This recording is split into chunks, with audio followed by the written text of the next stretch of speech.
Ano ba yan? Parang hindi ako yan ah. Parang yan yung ano yan, nag-insert ng mga... Amen. Glory to God po. Palakpakan po muli natin ang Panginoon. Hallelujah. Salamat po sa buhay po ng bawat isa. And it's my privilege po muli na makatayo sa inyong harapan. It's been an honor na makapagpatuloy tayong maglingkod sa Panginoon. Salamat po.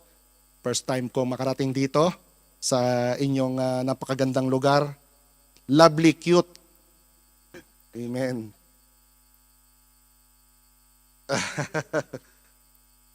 Oh, talagang mga cute yung mga kapatiran dito.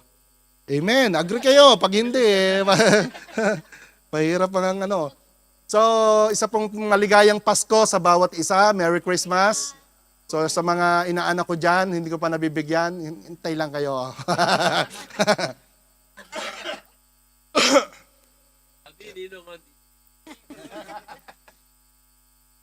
Amen. So, gracious morning po sa bawat isa mga kapatid.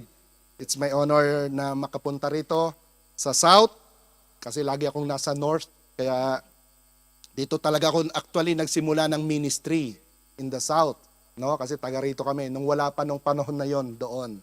So, dito po talaga kami. So, nawa po kayo ay nasa maayos na kalusugan. Bagamat ang panahon ay malamig. No? Pero wag namang manlamig yung ating pananampalataya. Patuloy na mag-init sa Panginoon.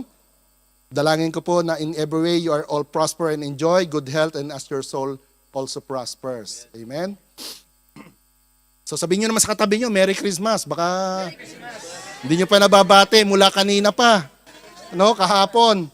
Mukhang busog pa kayo sa di makaget over sa inyong Noche Buena. Maraming handaan. So, ang Pasko po ay talagang higit kaysa sa anumang season of celebration. Amen? Inaalala lamang natin yung pagdating ng Panginoon, but subalit meron pong talagang mensahe ang Pasko. Amen? It is a divine moment when the eternal light of God broke through the thick darkness. Kasi ang mundong ito ay napakadilim. Although may liwanag, pero ibang liwanag. Hindi katulad ng, kasi even from the beginning, from the fall of man, tayo po ay nagkaroon na ng kasalanan. Namanang kasalanan. Amen? Kaya ang bunga po noon ay siyempre spiritual blindness, confusion, mga kasalanan in any other way na sabi nga ni James, mga kasalanang hindi natin ginagawa is a sin. Mga bagay na hindi natin ginagawa ay kasalanan. At ang pagdating po ng Panginoon, it announced the darkness does not have the final say. Walang huling salita ang kadiliman. Amen? So hindi po yan ang maghahari. Kaya nga po doon sa skies of Bethlehem, during those time, no, binuksan po ang kalangitan, the heavens declare the glory of God. Nakita yung nagliliwanag na tala, no? Pinakita ng Panginoon at siya ay nanaog dito sa lupa in human form. At yung history po niyan ay pinapakita po yung unfailing light, yung walang, yung liwanag na, yung ewan ko kung paano natin express yun, yung nakita ni Paul, nakakasilaw na liwanag, no? So yun yung sinasabi natin po na liwanag ng Panginoon during the coming of His begotten Son. At yun pong pagdating niya is answer to the suffering na meron ang mundo. Amen? So ngayon po, gusto ko pong ibahagi sa inyo ang mensahe ng Kapaskuhan, bagamat sabi nga kanina ng ating worship leader, araw-araw ay Pasko. Yan. Sana araw-araw ay Pasko. Bagamat tayo ay mahirap magregalo araw-araw, no? So araw-araw ay Pasko. Bagamat sa ating puso, yun ang diwa dapat. Every day is a Christmas in our hearts. Sabi nga ni Mang Jose, no? May the Spirit is always in our hearts. So manatili po sa atin yung mensahe ng pag-asa, the message of hope, the message of anchor of our soul, the message of deliverance, and the message of a new beginning. Kasi panibagong yugto lagi ng buhay. Bawat buhay may Kayo na bahala sumagot. Yan. So sa atin pong title ngayong umaga, tingnan po natin, no? Jesus, the light of the world. So, basic, lagi nating naririnig, liwanag, tanglaw, ilaw, no? Pero medyo bigyan po natin ng kaunting pakahulugan patungkol sa Pasko. Kasi hindi po mahalaga kung gaano man kadilim yung inyong buhay, no? Yung ating buhay, yung ating pong background as a family, iba-iba tayo ng kwento ng buhay. Ewan ko sa inyo, maring sabi nga ni Capredi, madilim ang kahapon. Yan, no?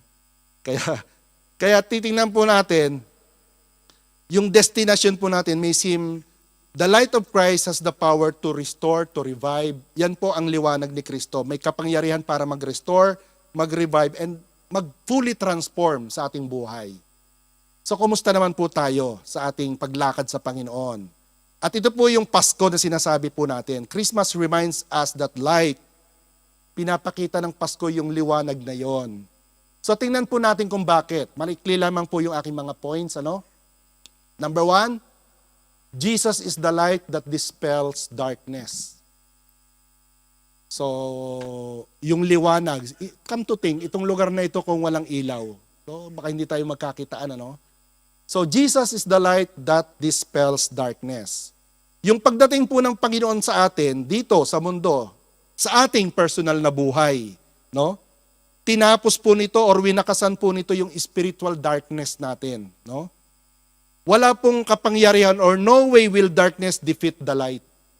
Kano pang kadiliman yung kahit may isang butas lamang na siwang na tumagos doon yung liwanag. Meron pa rin pong makikita. Kaya nga po, wherever, kahit sino po, ginagawa nating sentro si Kristo sa ating buhay, wala pong kapangyarihan ang evil. The evil loses its grips. Yung confusion natin will give way to clarity. Our hopelessness will give hope, and it will transform to divine possibility. Amen? So kaya po, masyado kayo seryoso. Relax lang. Tingnan natin yung mga points natin, ano? The Word was in darkness before His coming. Bago dumating ang Panginoong Hesus, we all know, this is already a fallen world. Makasalanan. Meron dyan, mabait. Tingnan mo yung katabi mo, mabait ba siya? O mukha lang mabait. Yeah. Yan. The Word was in darkness before His coming. Sabi po ng Book of Isaiah, the people who walk in darkness will see a great light. For those who live in a land of deep darkness, a light will shine. Amen? Magliliwanag. Kita nyo dito, maliwanag na. No? Medyo, hindi. So pagdating ng Panginoon, no, humanity walk in spiritual blindness.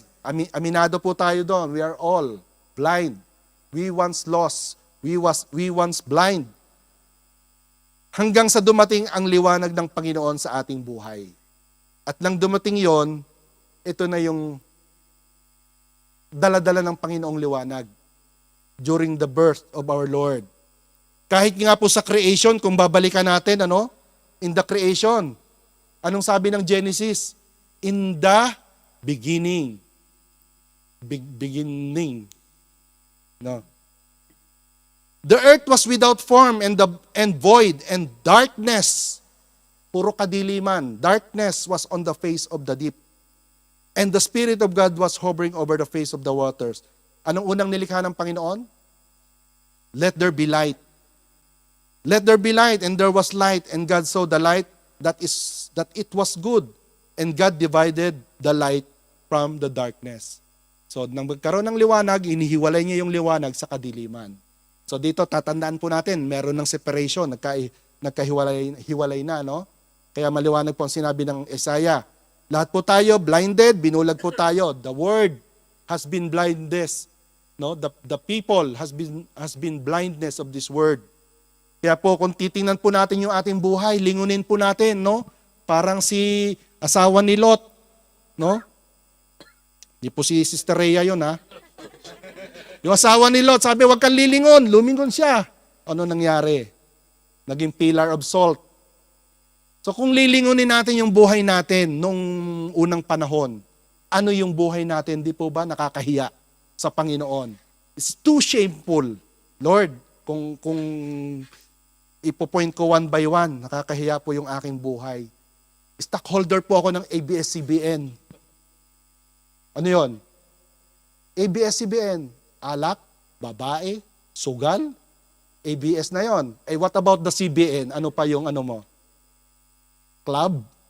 Nagbabato? Ano pa? Nagna-night club?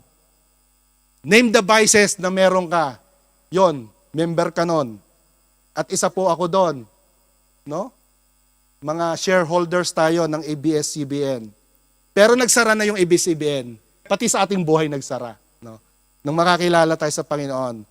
At kung hindi natin tinalikuran yun, or kahit naman hindi natin tinalikuran, at wala ang Panginoon sa atin, ang destinasyon natin, impyerno. It is because of sin. No? Doon talaga tayo patungo. Pero sa pag-ibig ng Diyos, yung baby na sinilang doon sa manger, He reveals the truth to us. Pinahayag niya yung katotohanan. Kaya nga po, that baby wrapped in swaddling cloth, sabi doon sa mga shepherd, you will see that baby born, wrapped in swaddling. Ano ba yung swaddling? Tela, no? Puti, nakabalot. Yung sanggol binabalot. Then on his death, he was wrapped also in linen cloth. So pagsilang pa lang niya, andun na yung simbolo. He was born to die for us. Pinakita na yon, yung binabalot ka ng, di ba yung mga dito, yung parang mummified, no? Yung mga patay. Sa atin hindi, maganda pa yung casket natin. Mga medyo parang natutulog lang. Tignan mo yung katabi mo, baka parang natutulog lang yan. Gisingin mo na, sabi mo, gising, maaga pa. Minsan yung inalalagay lang sa garapon. So, depende, kayo kung anong gusto natin, no? So, letter B, Jesus came as the light of the world. Nang dumating ang Panginoon, naging ilaw po siya. Although meron ng mga maliwanag na, but we're talking about the different light. John 8:12 says, Jesus spoke to the people once more and He said, I am the light of the world. If you follow me, can you read it me? Jesus spoke to the people once more and said, I am the light of the world. If you follow me, because you will have the light. Yan. Maliwanag, no? You won't have to walk in darkness. Mahirap maglakad sa dilim. Kapaka-paka yung gano'n. Di ba? Pag brownout sa atin, Meralco, wala na naman kuryente. No? Maghihintay na naman tayo. Pero okay na ngayon eh. Uso na yung power bank, may mga generator na. Pero nung araw, 1980s, early 80s, nako, pagdating ng wala ng ilaw, kailan kaya babalik ang kuryente? Yung gasera na may ganon. Paggising mo, ang itim ng ilong mo kasi puro uso. Ganon nung araw. No? Tuwing gabi, namamatay ang ilaw. Oo nga, inabot nyo. Nahalata yung mga panahon na yun, no? Inabot. Yan. Ayo. So sabi doon, if you follow me, are we the followers of Jesus? Amen. Ilan na ba yung pina-follow nyo sa TikTok? So maging follower tayo mas lalo ng Panginoon. Amen? Dapat yon. Kasi yung presence ng Panginoon, it's expose error in our lives. It reveals truth and guides the feet of men into life. Ginagabayan niya tayo, no? Kaya nga po ang pinaka-quote dito is, the light of Christ is the brightness of God shining on the retina of the human soul. I repeat, the light of Christ is the brightness of God shining on the retina of the human soul. Nagliliwanag ito doon sa mga mata natin. Kaya kitang-kita sa mata. Yan. Sa mata makikita ang mga damdamin. Amen?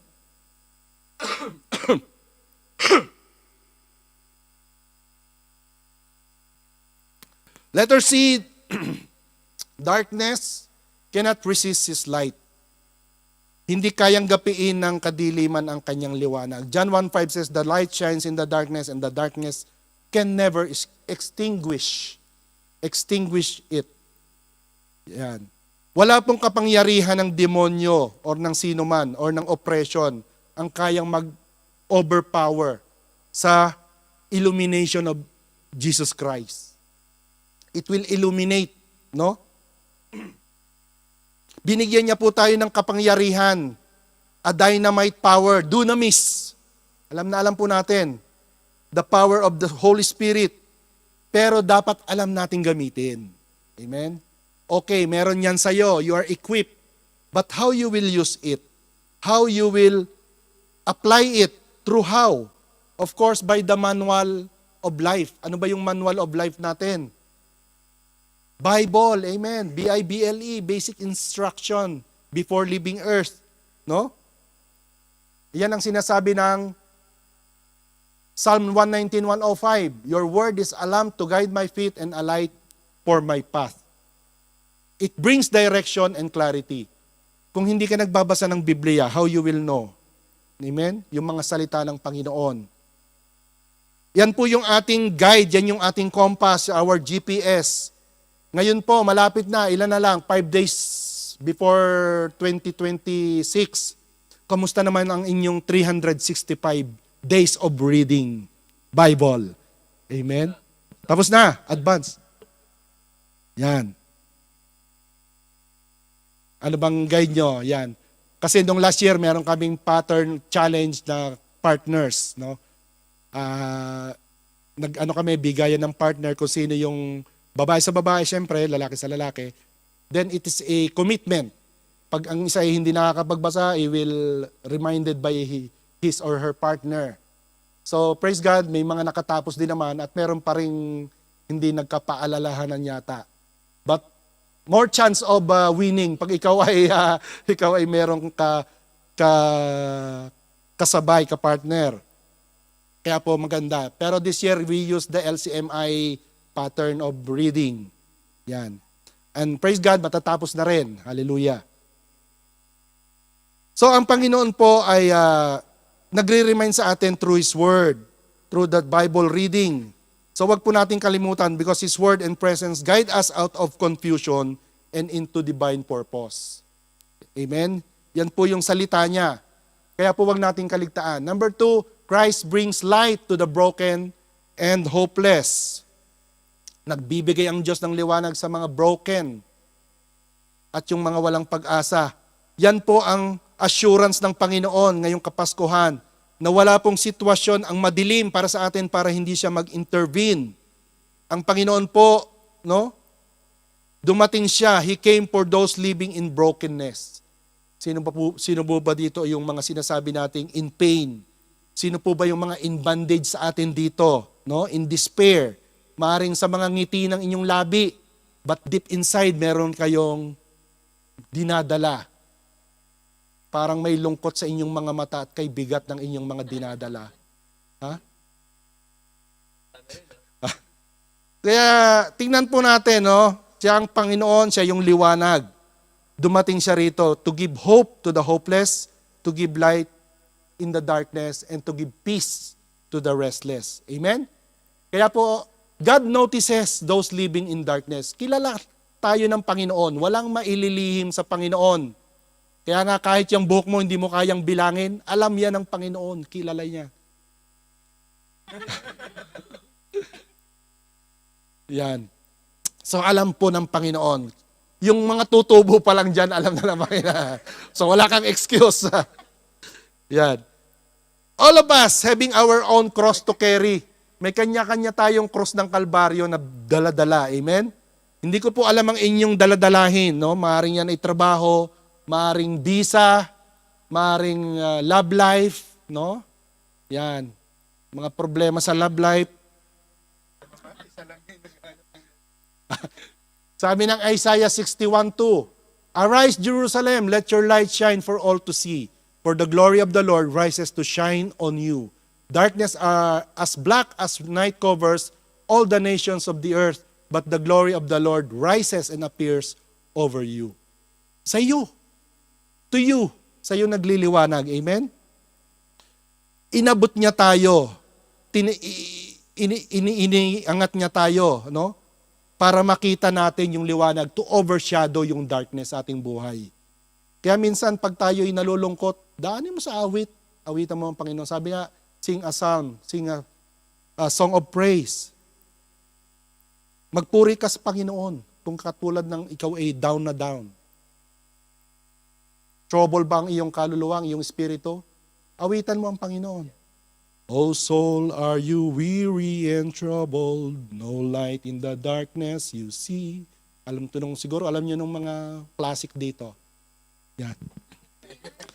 There's a light for a look at the Savior, and light more abundant and real.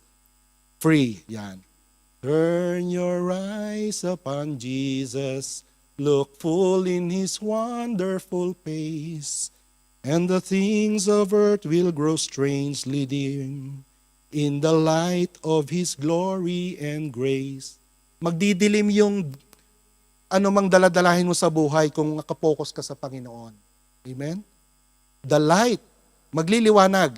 Yan. The light of His glory and grace. Dahil ang Panginoon, He binds up the brokenhearted. Luke 4:18, the Spirit of the Lord is upon me, for He has anointed me to bring good news to the poor. He has sent me to proclaim that captives will be released, that the blind will see, that the oppressed will be sent. Yan. Set free. Yan. Malabo dun sa babae. So, ang Espiritu po ng Panginoon ay sumasa atin. Kung paanong ito rin ay sumasa Panginoong Hesus, no? Ihatid natin po yung mabuting balita. Bring the good news to the poor. Yan po yung nagpapalaya sa mga oppressed, sa mga broken-hearted, yung mga nabigo sa pag-ibig. Yan. Yung mga nangako, pinangakuan na umaasa pang tutuparin.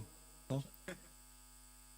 Marami yan. Tayo na nga, umasa tayo, lahat tayo, di po ba? Sabi, gagawin yung flood control, hindi naman ginawa. O, di ba? Asa-asa tayo. Yung pala, nabulsa na yung pera. Lahat tayo ngayon, nagdurusa. No? So, pero ang sabi ng Panginoon, pag-pray natin yung mga tao na yan, no? He heals our emotion, our wounds. He restores our shattered lives. Huwag tayong mawala ng pag-asa. Huwag mo sabing, bayad tayo ng bayad ng tax, kinukurakot lang naman. Huwag na tayo magbayad. So, huwag na tayong makiayon doon sa tax evasion. Kaya nga po, ang Panginoon, nais niya na tayo ay ipasa natin ang mabuting balita sa ating pamilya, mahal sa buhay, kaibigan. No?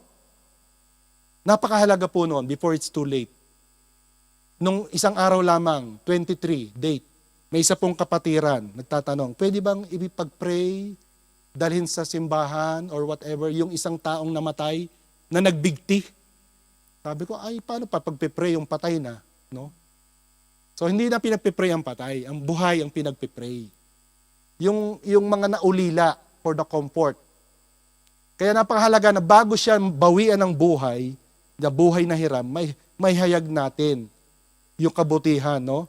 Kasi po itong kapatid na ito, bayaw niya yung namatay, asawa ng kapatiran, nasa Pilipinas. Nagpatiwakal po siya. He ended his life by hanging.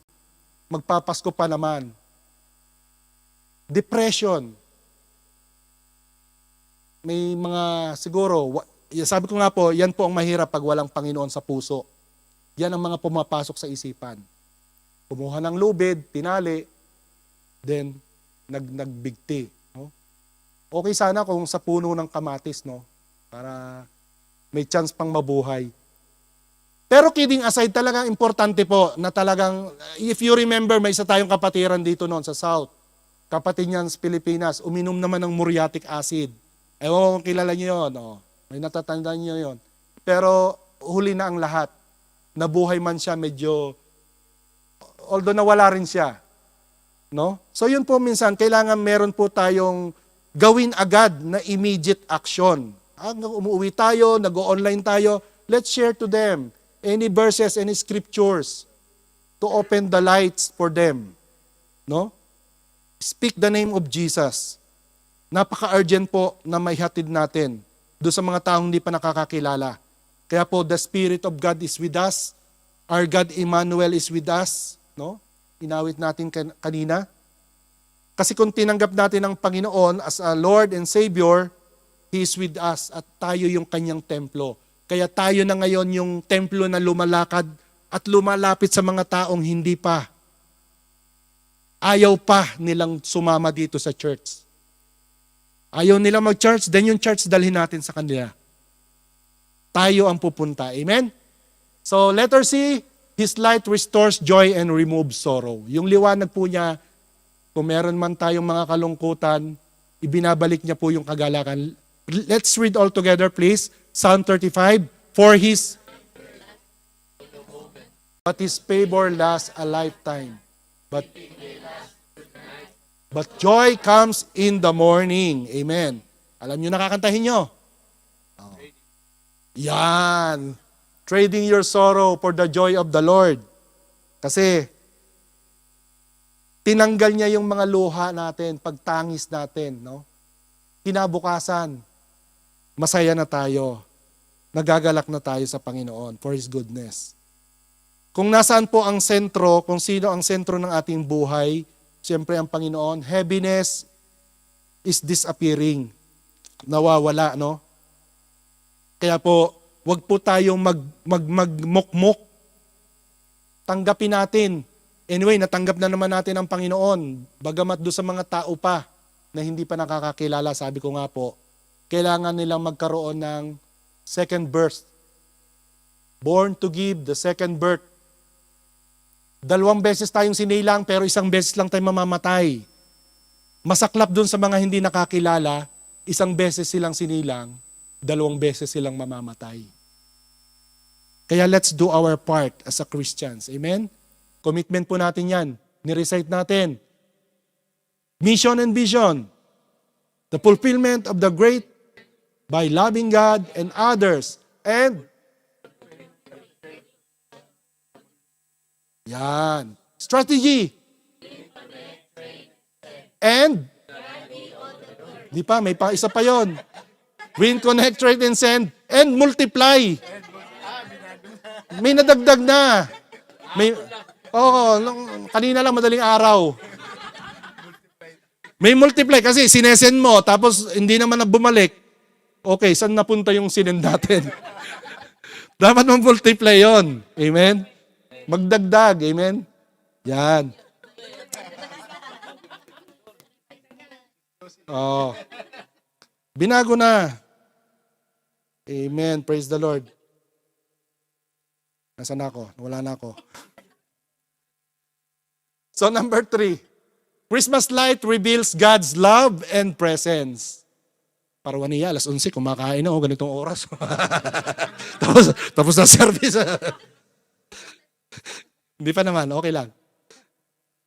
The birth of Jesus is God's stepping down from glory to dwell among us. Alam po natin yon. Nanawag ang Panginoon para sa atin. Yung Diyos, nagkatawang tao. Di po ba? Nasa Apostles' Creed natin. Nagkatawang tao, lalang ng Espiritu Santo, pinako sa krus, namatay, nilibing, nanaog sa kinaroroonan ng mga yumaon, na may 3 araw na buhay na maguli, umakyat sa langit, naluluklok. O, di ba? Memorize nyo yun, Apostles' Creed. Tagalog pa yun, ha? Kaya po nang nanaog ang Panginoon, when God of eternity came to humanity, ngayon tayong humanity meron ng eternity. Nagkaroon na tayo ng buhay na walang hanggan. At yung presensya po ng Panginoon dito sa atin, it is the greatest expression of divine love. Yung talagang pag-ibig niya, agape love, na pinapakita po nito na hindi siya malayo sa atin. Very, very near to us. Close to us. Inside of us. Kaya nga po, in Matthew 1:23, anong sabi? God came to dwell among us in Christ. Let's read together, Matthew 23. Look, the virgin will conceive child.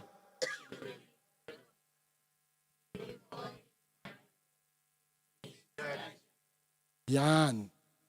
Ewan ko siguro, parang ngayon ko lang nakita. Hindi kaya kausap niya dito si Luke, si Apostle Luke. Kasi baka namali lang yung spelling, no? Luke! Ano ko lang yung adlib ko lang. No? Emmanuel means He enters the world dito sa mundo natin. Kaya nga po ang sabi doon is, nasaksihan ni Juan, no? Sabi ni John, He is the witness of the light. Sabi ng John 1, kung bubuksan niyo po sa inyong mga Biblia, kung may Bible kayo, in the beginning was the Word, yung binanggit ko kanina. He was in the beginning with God, sa simula. All things were made through Him, and without Him, nothing was made that was made. In Him was life, and life was the light of men. Yan. The life was the light of men. And the light shines in the darkness, and the darkness did not comprehend it. There was a man sent from God, whose name was John. Sabi ng verse 7, this man came for a witness to bear witness of the light, that all through him might believe. Verse 8, he was not the light, but was sent to bear witness of the light. That was the true light, which gives light to every man coming in the world. So, kung titingnan nyo at babasahin yon, ilang ilaw ang sinabi niya doon. No? Ano ba yung motto ng Meralco? Maliwanag ang buhay, yun ba yun? Basta meron pong ganon. Kaya lang minsan, papatay-patay. So maliwanag po, no, sinabi dito, God is with us. And letter B, His birth proves God's love for all mankind. Pinakita ng Panginoon, pinatotohanan ng Panginoon yung kanyang pag-ibig. Hindi lang talking. No? Pinatunayan niya. John 3:16. Memorize nyo na yan, no? For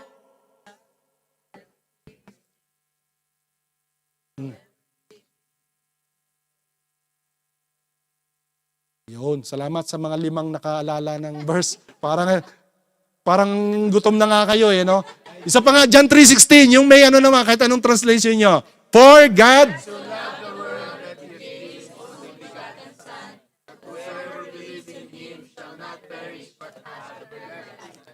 Amen. Yun. Nakita na rin. Okay lang, kahit mekos-mekos. Ano na yan? Narinig na ng Panginoon, alam ng mga anak ko na kung gaano ko sila kamahal. Amen? Kaya nga po nung nag-uusap siguro ang ama at ang anak sa langit, no? Anak, merong problema ang mundo. They are perishing. They are dying. I will send you for them para maligtas sila. No? Once and for all. Kaya nga sabi ng Panginoon sa prayer niya in the Gethsemane, kung hindi mo kalooban, not my will, Lord, but as your will. No? Kung pwedeng, wag nang mangyari sa akin ang saro na ito na dadanasin ko dahil napakahirap. But still, in His obedience, because He is our Savior, He is the Lord, He is the Christ, pinadala niya yung kanyang bugtong na anak. Ito po yung heart of Christmas. No? For God loved us so much that He sent His only begotten Son. Isipin niyo po, hindi siya nagpadala ng mga committee. O kayo, puntahan kayo doon sa lupa, mga anghel, at iligtas niyo yung mga tao. Hindi niya sinulat ang mga aklat, no? Manual para tayo ay maligtas. Hindi siya nagpadala ng mga substitute, pero isang tao lamang, isang persona lamang ang kanyang pinadala. Yun yung kanyang kaisa-isang anak. The God who incarnate. Amen? Diyos na nagkatawang tao. Yan po ang totoong mensahe. Emmanuel, God is with us. And letter C, Jesus reveals the true nature of God. John 1:18, basahin po natin. No one, God, but the unique one, who is Himself God, is near to the Father's heart. He has revealed. Yan. Inihayag siya sa atin. Ask your neighbor, do you love Jesus? Amen? Ano sagot niya? Amen? Mahal natin ang Panginoon. Hindi tayo magsasakripisyong babago ng maaga, pupunta rito, kung hindi dahil sa Panginoon. Hindi naman dahil dyan sa katabi mo, kaya ka nagpunta rito. Amen? Masarap matulog ngayon, malamig. Amen? Lalo pa yung mga nagpuyat kagabi. Pwedeng mag-absent muna, pero hindi po natin ginawa yon. We come to have our fellowship with our brethren and of course to the Lord. Kaya nga nung mga nakaraan, nakatanggap tayo ng regalo, exchange gift. Amen? Masaya ba kayo sa exchange gift nyo na natanggap? O mukhang lugi kayo?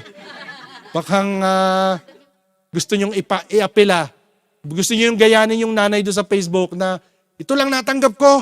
Lang natanggap ng regalo ko ng anak ko, laki-laki ng price, ito lang. Yung ba yun, hollow block? No, minsan ganon. Pero ang Panginoon ang higit na nagbigay ng regalo sa atin. Amen? At ano yung binigay ng Panginoon sa atin?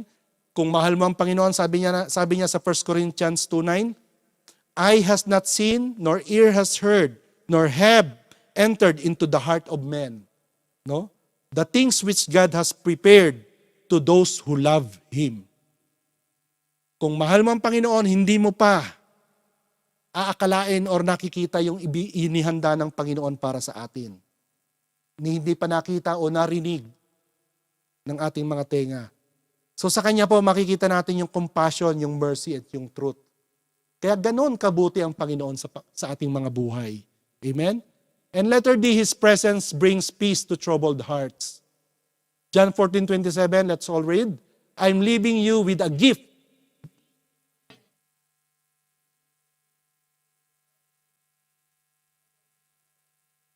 Amen. Wow. So napakabuti ng Panginoon. Walang troubled hearts. Sometimes kasi yung panahong ganito, minsan ito yung nakaka-trouble sa ating mga puso, no? Ang dami na namang gastos. Pasko, bagong taon, regalo, ilang inaanak. Hays, ayoko nang sumali sa exchange gift. Ayoko nang makijoin, matutulog na lang ako sa bahay. No? Contribution na naman, 5KD, magkano? Contribution pagkain 5KD, 5KD exchange gift, tapos susuotin ko pa, yung costume ko pa. Dami, no? May salay pa. Sagutan ng church yon. Pero kung lahat kayo, dabarkads, edi ambagan pa rin. No? Salary ko, sahod, delay pa, may kaltas pa. Yan. So minsan talagang troublesome tayo pag ganito. Kaya sabi ng Panginoon, John 14:27, do not let your hearts be troubled. Magtiwala tayo sa Panginoon. No? Kasya na ang 500 pesos sa Noche Buena. Pagkasyahin nyo na lang yon. Huwag na kayo mag-alala. No? Yun nga dito lang, magkano lang, 1KD makakakain ka na. No? Di ba may batas ang Kuwait na lahat ng mushakel, 100 pills lang. Hindi pwedeng tumaas yun. Kasi yun ay para sa mga taong medyo kapos ang kita. So anyhow, kailangan sila makabili ng pagkain worth 100 pills. No? Dapat sa atin pala may batas na gano'n. No? Muskil, hindi mo syakil. Last po natin, the light of Christ gives us a new life and destiny. Amen? Yung liwanag ng Panginoon, ito po yung nagbigay sa atin ng panibagong buhay, panibagong destiny, panibagong pag-asa. Amen?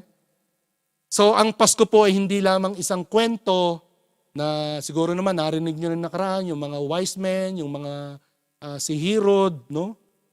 So, hindi lamang doon na umiikot ang kwento. When the light enters into our lives, a new destiny, no? Begins.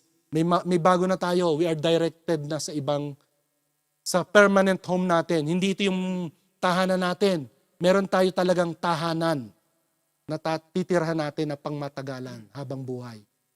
Sina Pastor Roy, may bagong tahanan. Wow, tindi. Parang ngayon, invited kayo. Punta kayo manood lang kayo sa Zoom. Makikain na lang kayo doon sa Zoom.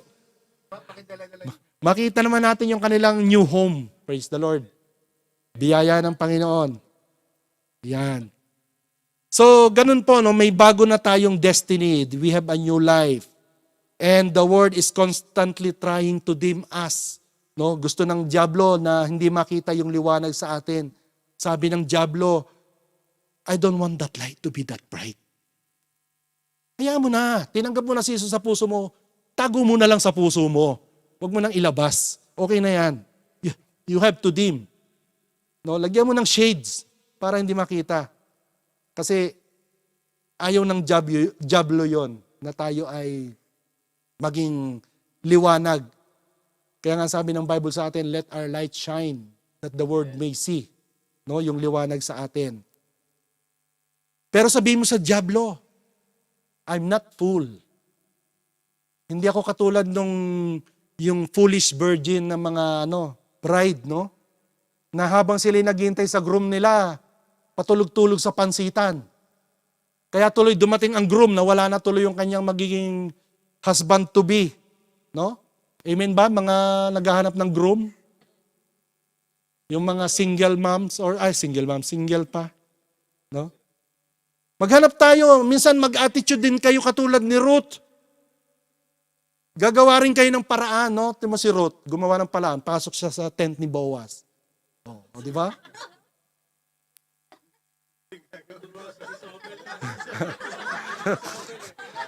Hindi, wag naman kayong siyempre may boundary. 'Di ba si Ruth, 'di ba may boundary? Oo.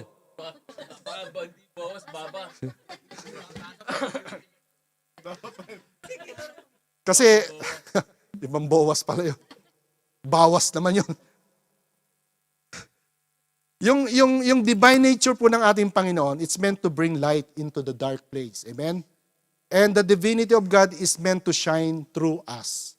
Yung divine light ng ating Panginoon as mag-reflect sa atin. Kaya nga po kailangan nating hilingin sa Panginoon. Lagi nating pasiklabin yung apoy. Yung kinakanta sa Sunday School. Give me oil in my lamp, keep me burning. Give me oil in my lamp, I pray, hallelujah. Yan. Lagi nating paapuyin. Awitin natin yung mga...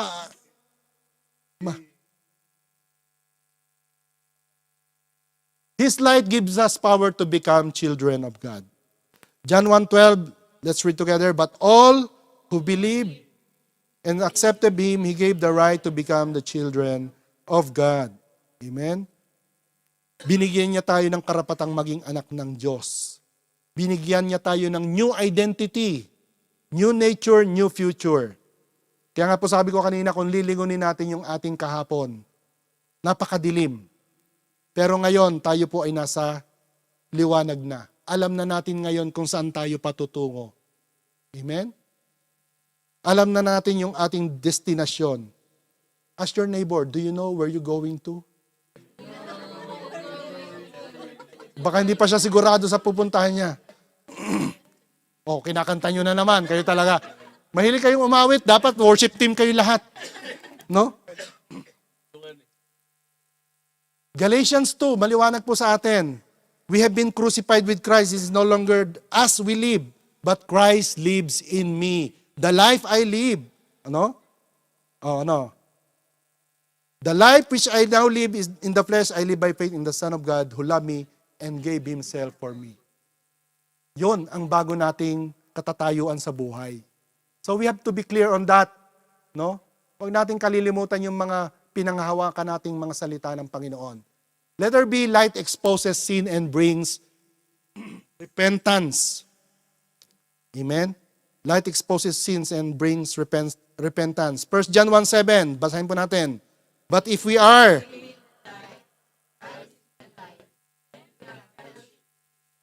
and the blood of Jesus, His Son, from all sins. Hallelujah. Nilinis tayo, hindi lang hinilinis, hinugasan, pinaputi, purify, no? Whitening package. Yan.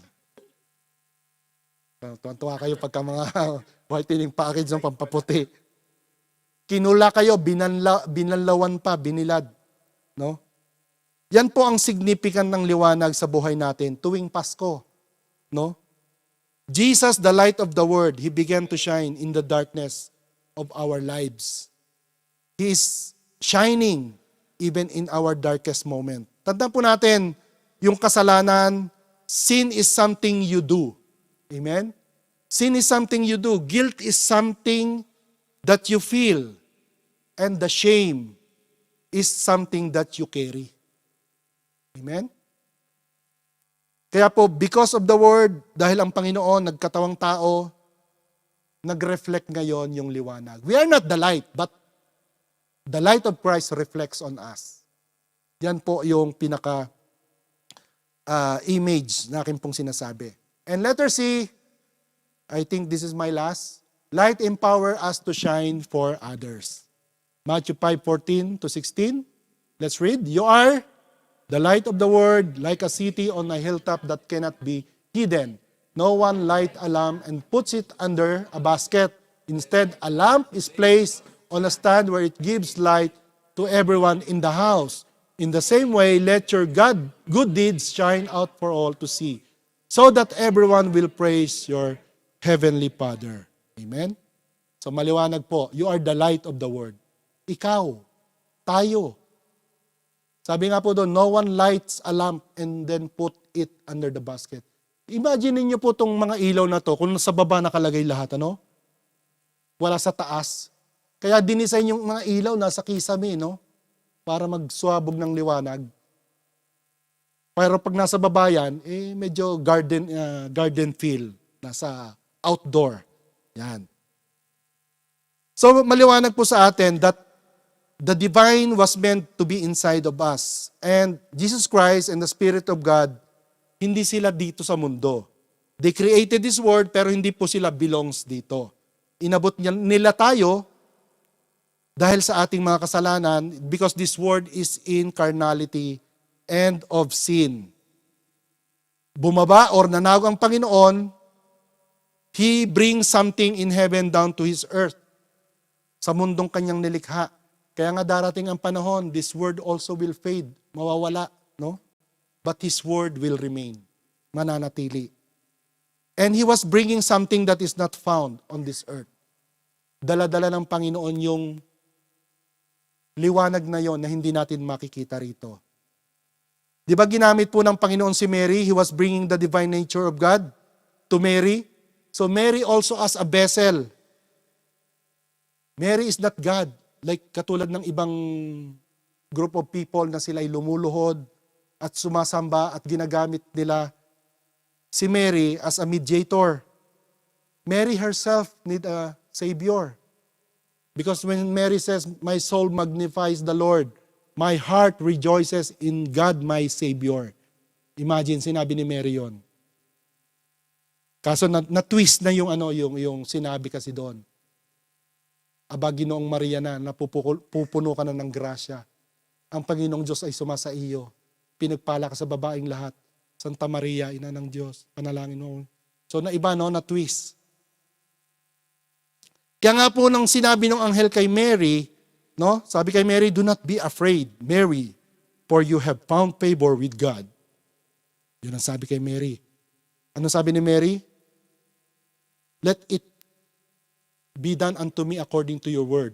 No? Mangyari sa akin. Bagamat siya ay wala pang sumisiping, although she is betrothed kay Joseph, no? Para silang mag-asawa, although hindi pa naman sila totally nagsisiping. Kaya lang nagdalang tao siya through conceiving by the Holy Spirit. Kasi ang sabi doon, the Holy Spirit will overshadow you. Lulukuban ka. So the Holy Spirit is the agent of the virgin birth. Overshadowing, ang ibig pong sabihin, virgin birth. The Son of God is the result of the virgin birth.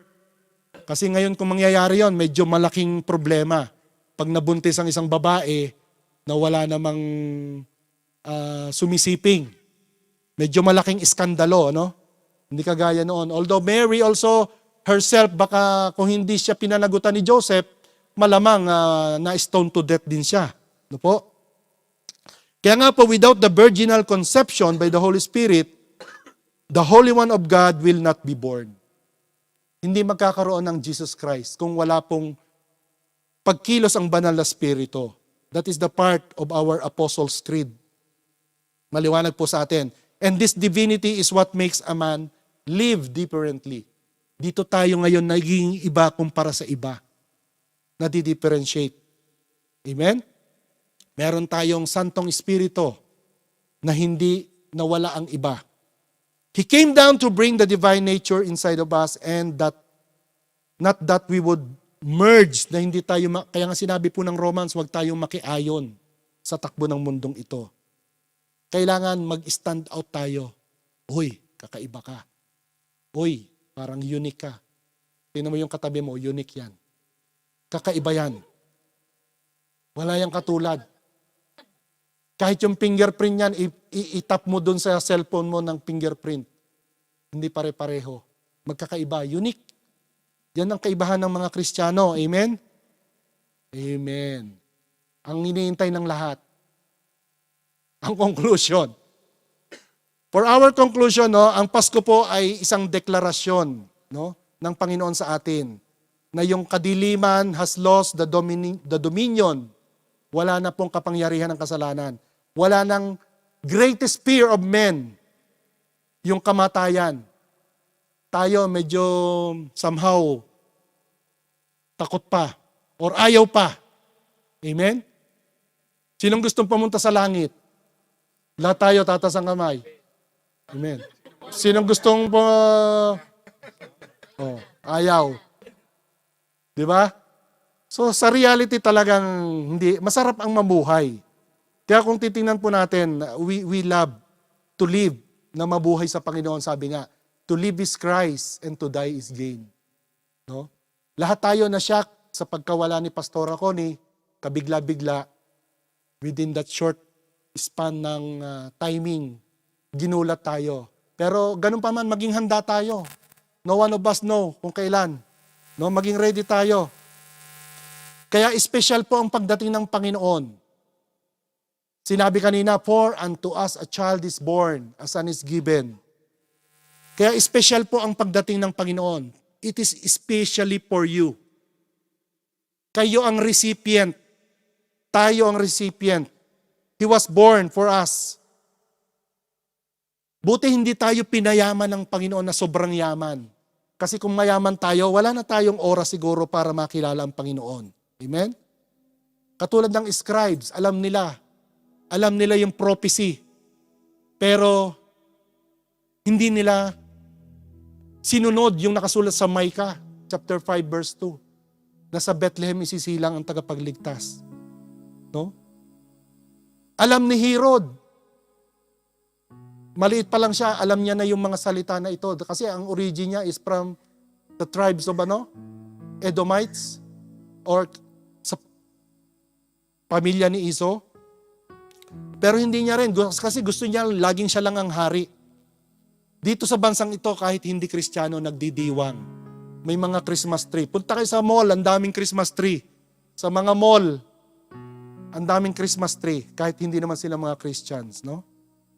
Just for business.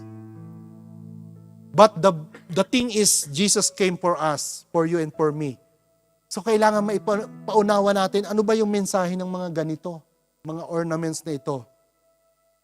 Kaya po bago po ako bumaba sa inyong harapan dito sa pulpit na ito, maring ito na po yung aking last month dito kasi next month journey goes on na. The mission will be in the Philippines na. Amen? So nawa, lagi pong tandaan natin yung mensahe ng liwanag ng Panginoon. Dahil ang Panginoon po siya yung anchor of our soul and He came for us to see that light. Sino ang nakakatanda ng ikasyam na plague na pinadala ng Panginoon sa mga Israelites? Sa Exodus. Pang-sampo yung namatay lahat ng mga panganay. Pero yung bago dumating yon, merong pinadala ang Panginoon na salot. Yun yung darkness. The darkness. So dito makikita natin kung babasahin niyo po sa Exodus 10, 21, 23. Paki-flash mo nga po, Sis Lucy. Exodus chapter 10, yung 3 verse lamang. Exodus 10, 21, 23. Inutusan ng Panginoon si Moses. Sabi niya, stretch your hands towards the sky so that the darkness will spread over the land of Egypt. And the darkness that can be felt, Moses obeyed, and a thick darkness covers Egypt for 3 days. Imagine, 3 araw ng kadiliman. Nangangapa ka doon. Yan. Then the Lord said to Moses, stretch out your hand towards heaven that there may be darkness over the land of Egypt darkness which even be felt. So Moses stretched out his hand toward heaven, and there was thick darkness in all the land of Egypt. 3 days.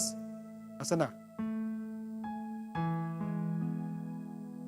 Did not see one another, nor did anyone rise from his place for 3 days. But all the children of Israel had light in their dwellings.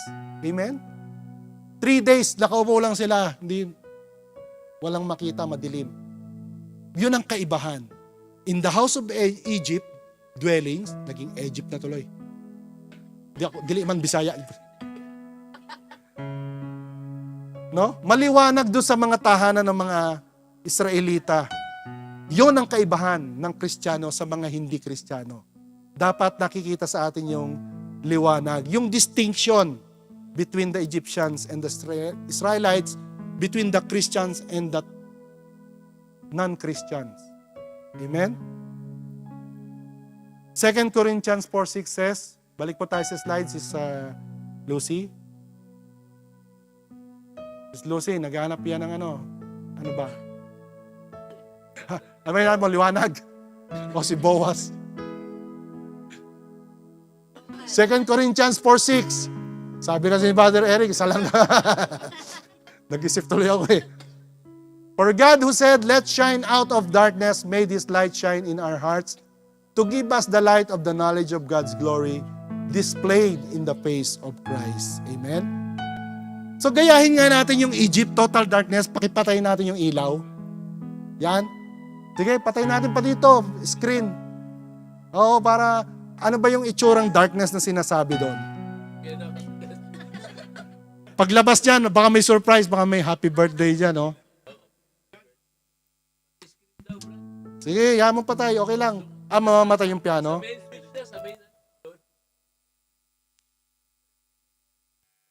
Subukan lang natin kasi ito po yung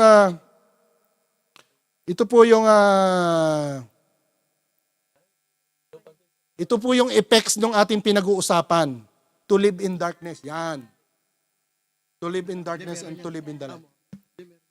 So, padilimin nyo ang inyong paligid. No? Kung titingnan natin,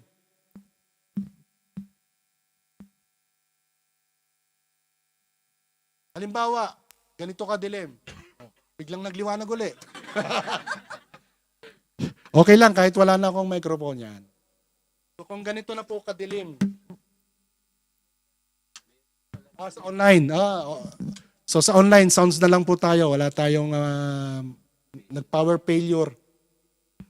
Kung ganito kadilim, tapos ikaw ngayon ang magbibigay ng liwanag sa paligid mo, ano yung gagawin mo? Especially ikaw yung liwanag. O, di ba may liwanag na, oh? Sindihan nyo rin yung liwanag nyo para magliwanag kayo. Bright natin yung ilaw natin.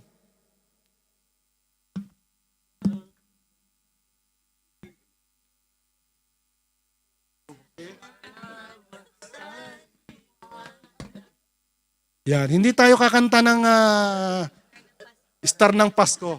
Ang Panginoon ang liwanag ng Pasko. Awitan natin siya bilang kanyang liwanag. Sige po. Hallelujah.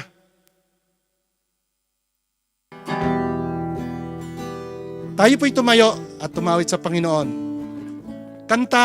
Itong kanta nito ay luma na, national anthem na natin. Hallelujah, Lord. We praise you. You are the light of this world, Panginoon. Light of the world, you step down into darkness. Open my eyes, let me see beauty that made this heart adores you. Hope of a life spent with you.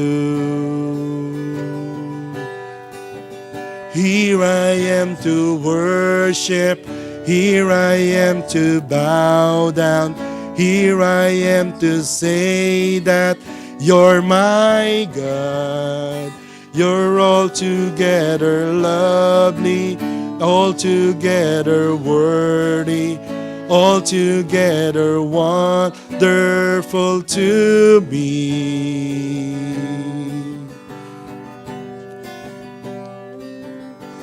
King of all days, oh so highly exalted, glorious in heaven above. Let our light shine, Lord. You came to the earth, you created, all for love's sakes became poor.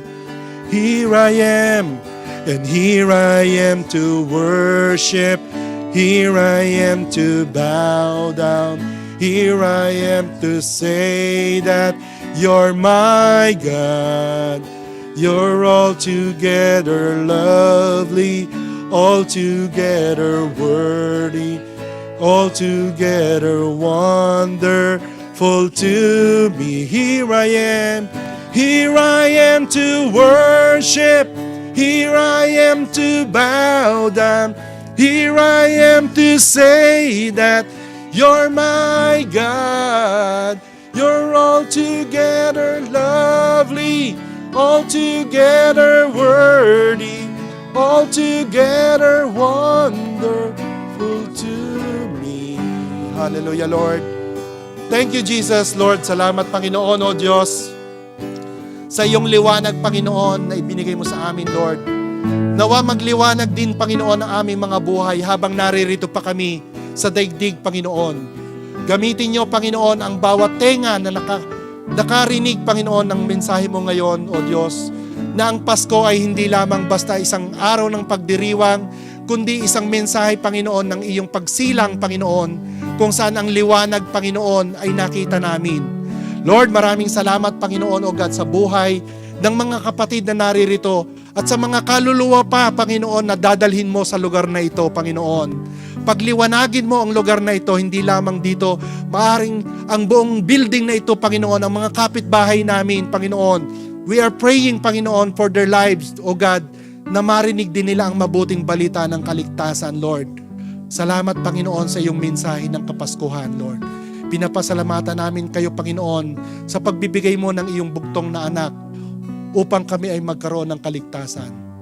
Lord, muli sa iyo namin pinagkakatiwala ang oras na ito, Panginoon. Hanggang sa iyong muling pagbabalik, Lord, naghihintay kami, Panginoon. Pinupuri ka namin, pinapasalamatan, at sa iyo ang lahat ng papuri at pagsamba sa pangalan ng iyong anak na si Jesus sa amin, Panginoon. Amen and amen. Palakpakan po natin muli ang ating Diyos na buhay. Hallelujah. Glory to God. Sige po, buksan na natin ang ilaw ng yan.